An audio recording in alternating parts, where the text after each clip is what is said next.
While we work hard every day at the Rainbows for All Children headquarters in Evanston, our network of volunteer facilitators are out making a difference to youth and their families all over the world.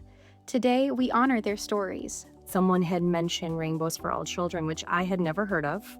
And I immediately, I think, picked up the phone and called to the main office here. And I believe it was Paula who answered. And we spent a few minutes on the phone, and she told me that anyone can sort of start it. Takes some time, some effort, volunteers, marketing, and I never looked back.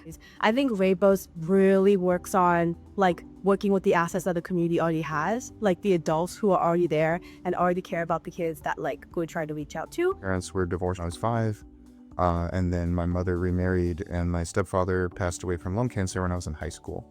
So I kind of went through it twice in my own childhood, and I didn't have any kind of group like this. And I know how important it is and how valuable it would have been to me. So for me, it's very much it only exists in the world if you go out there and help it exist in the world, and that's what I view Rainbows at. I use the cultivation metaphor a lot, and understanding as facilitators, that's our job, is we cultivate the space, but we don't decide what grows or when or how fast. We create the space for it to grow.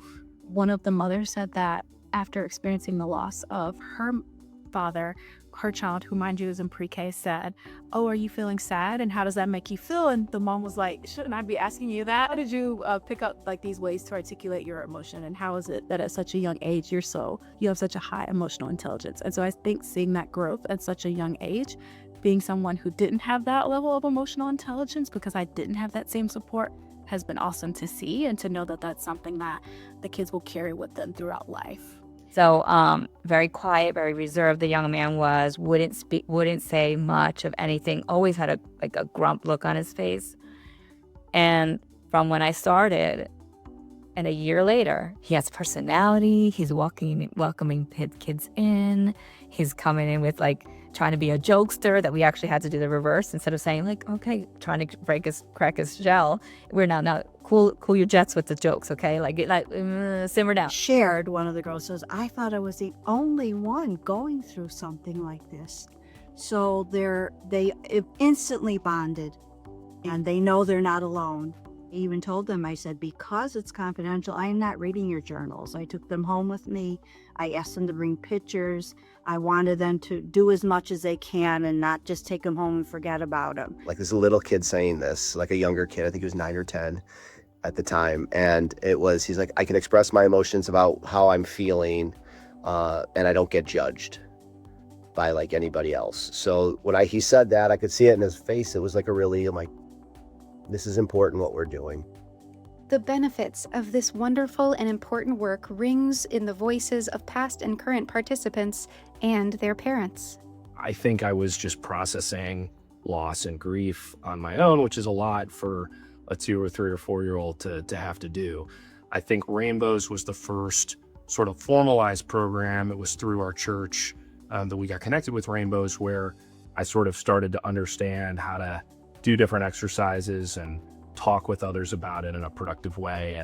And I think, that really changed a lot for me.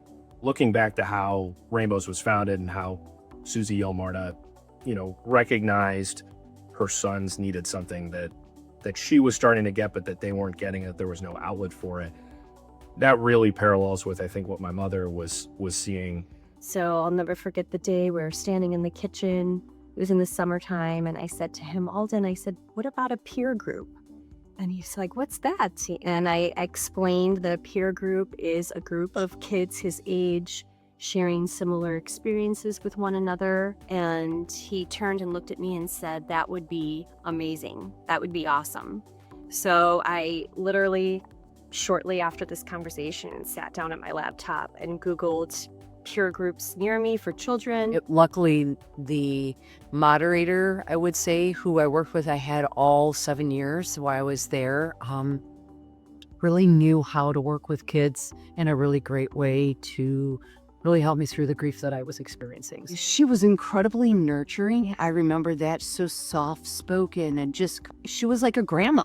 And I think truly, like at the time where I had lost mine, she filled that void in that place in my life. So I'm very grateful. I've told Stephanie this many times. Incredibly grateful that my mom put me in rainbows, and that rainbows has truly been something that is a standout part of my heart and life. She was going through a lot, and I couldn't, as a mom, be everything to her. And I remembered that when I went through my divorce, at the parenting class portion at the very end, it had mentioned rainbows. And I was like, oh my goodness, like rainbows is still around. Like, I've got to get her involved. So I went online and found our local rainbows group, signed her up, and it was great because also at the same time, my boyfriend, now husband, signed his kids up too. So we all started rainbows at the same time. So it was great to have it, and that we're still doing it. And now that we are a blended family, it's been really helpful. There's some people out there that don't feel comfortable sharing their emotions, but I used to be like that too until I joined Rainbows, and I finally expressed myself, and it just made things a lot easier for me. So I definitely think kids should join it. I felt like I was the only one that was in my scenario of having divorced parents, but I kind of realized after I joined that I'm not the only one. To have something that feels so isolating that you can't talk about it, you don't want anybody to know about it at school, you don't want to tell your friends, you don't want to be different. So that piece of, it was the first time I realized that I wasn't the only one, is so incredibly powerful. And I think it is the biggest gift that Rainbows gives kids.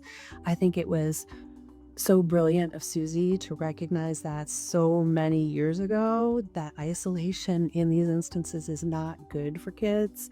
Bringing them together, giving them a community of support that carries on well past their 12 to 14 week Rainbows group is sincerely, I think, the biggest positive of what we do.